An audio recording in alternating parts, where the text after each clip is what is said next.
Welcome to the JAMODI podcast. We are all surrounded by amazing coaches and leaders. So let's get an inside look at not just what they do, but how they do what they do. After all, becoming the best versions of ourselves is JAMODI, just a matter of doing it. The JAMODI podcast is powered by Sideline Interactive.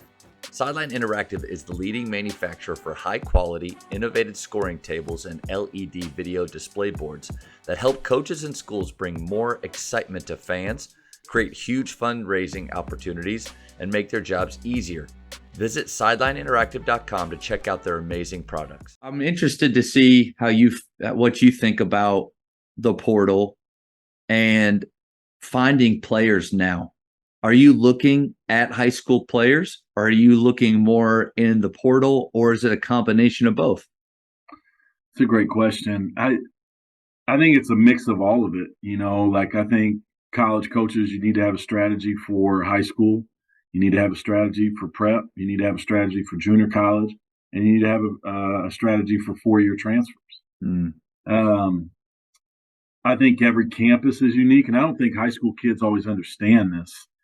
Our campus, I'm going into year 4, in the 3 years I've been here, high school kids aren't interested in us in terms of how we're set up.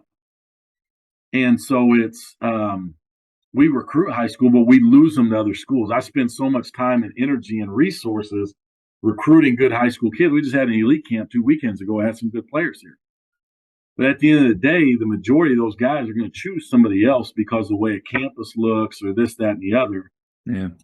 But the older guys, like the guys that we get and we sign, are guys that maybe been around the block a little bit and finally want to get to the situation where they're treated well, they have an opportunity to have success, and they can finish their degree. And, like at Point University, our people sell. You're going to find a nicer gym somewhere. You may find a nicer campus somewhere, but you're not going to find better people. And I think kids, in order to choose Point, need to have some experience to understand how valuable that is. Yeah, maybe they've lost a little bit, and maybe they've gone through some of the bad parts of college basketball that you do hear about. Right. Maybe they've gone through those, and now they can have a little bit more gratitude for what you're offering. I get that. Yeah. And I think you got to have a strategy for all. We recruit. Obviously, we're here close to Atlanta, so we recruit Atlanta. We recruit Florida. We recruit Texas. We recruit everywhere. But at the end of the day, I'm going to get guys that fit us as a program. And I guess it comes down to, I don't care who we get. I don't care if it's high school, junior college, 4-year, whatever. I want to get the guys that fit us, in terms of character-wise. So it sounds like because of all the things you do off the court with culture, that you're very intentional with the activities that you do. What's one of your favorite culture building activities that you like to do with your team? It's a great question. We've been fortunate. So when I was at Florida Christian College, we were really fortunate. I had a relationship with Lake Aurora Christian Camp. It was a great place. They had a lot of low ropes courses, climbing walls, different things like that. And what we did is really the Friday before we started our first practice, we took the guys out there overnight, and we had a big campfire. And we had each guy go around the group and speak life into each teammate. One thing that we appreciate about Matt being a part of our team, and we did that for every guy and every coach. And it was powerful. And then Saturday morning, we would get up and we'd have team challenges. We would do all kinds of different ropes courses and things like that. And at the end, we had the individual challenge, which was the climbing wall. And our thing was every guy has to get over the wall. You're not welcome to come back to campus unless every guy gets over the wall. And it's unbelievable to me what people say when they're afraid or when they're uncomfortable. You hear all the words that have been in the pit of their stomach for years. I can't. I'm afraid. I'm this, and all that stuff comes out. And we got to get over that, because if you can't manage yourself, you can't be a healthy member of a team. And really, in that weekend, It's been powerful. And so actually this weekend for us is that weekend. Oh, nice. We're going to Woodland Christian Camp up here in Georgia, and we're going to do that Friday with our guys.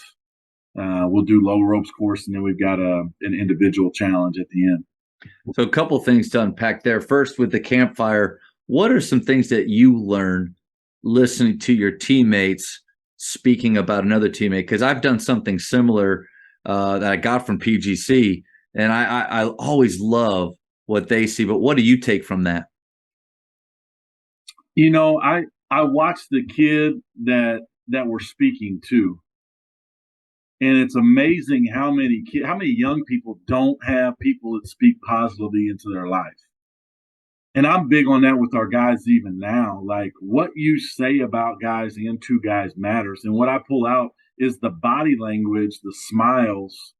Man, you just see the weight come off of people, you know, and their body language. And when guys wake up the next day, that's the best part. That's the best part, because most of them treat each other differently, you know. And there starts to be some real depth to the conversation, and that's one thing I've learned over the years in coaching. Like, the depth of what kids talk about has changed so much over the last 15, 10, 5 years. It's amazing to me. I think we're all guilty in the gym of just scanning for what's wrong, right? Scanning for what's negative, what needs to be fixed. And obviously, like you alluded to before, we need to correct. So It can't all just be truth, but it can't all be harmony either, where we're only seeing the good things. But I think you're right. When how often do we remember the kind word or the positive thing or the thing that builds us up that somebody says to us? We remember that for a long time. So I think that's pretty incredible. How often, like, I love the idea of them having to climb a wall, and like you said, they get this, they have you see this fear. You can't really get that with running or with anything in basketball, because most likely they've done it before. If they've gotten to your level, they've been at a practice where they ran a ton, where they felt like puking, where they had to do something. So I don't know if I ever really get to see that type of depth in their fear or what their anxiety come out. Yeah, they're vulnerable. Vulnerable. Yeah. You know, and each guy has a belayer, you know, somebody holding the rope at the other end. You got to trust them, and you got to make it over the wall, you know, and we're here for you, but you got to do the work. You got to do it. You got to do it. Can't imagine the smiles that you see, especially for those that are really worried about it once they get done with that wall. That's got to be special. It's powerful. I'm telling you, it's powerful. It's powerful for teams, and it's fun to see every year, you know. So, but that's something we do. That's something we do as a program, culture-wise, on an annual basis, that I think is unique and special. Since you and I have a PGC experience together, what are some things that you feel like as a coach you really took away from that time with PGC? I go back every year to Point Guard College and watch, and it's not what is being taught. It's, to me, what stands out to me anymore, it's how it's being taught. It's how things are communicated. And that really stands out to me. The stories, the body language, the emphasis, how on point you are about your topic. You know, kids don't, you know, Gannon Baker always say, don't kill kids sweat, you know, and I love that. You know, they don't want to hear me talk. You know, let's get to it. Let's get to the work, you know. It's just funny you said that. This last week in a workout, I told a story in between drills that took a long time. Yeah. And I realized near the end of it what I had just done, but I felt it necessary. Here's what we're going into. But first of all, I apologize for the last 8 minutes. Like we can't get those back, and I spoke too long. I think it's that awareness. PGC helps with that. Yeah. When you have somebody like Chad Sanji timing you while you're teaching a drill, and then he comes over, he's like, man, look how long you went. But there is training in that. Yeah, no question. I think on a lot of levels, they're some of the best communicators in terms of how they teach. And that's why I go back. I go and attend one PGC course. I actually went to Chad's Nice. in Atlanta. I just think they're excellent teachers, and that's who we are as coaches. We're teachers. We got to get better in our craft in terms of everybody's going to teach different stuff, but it's how you teach it.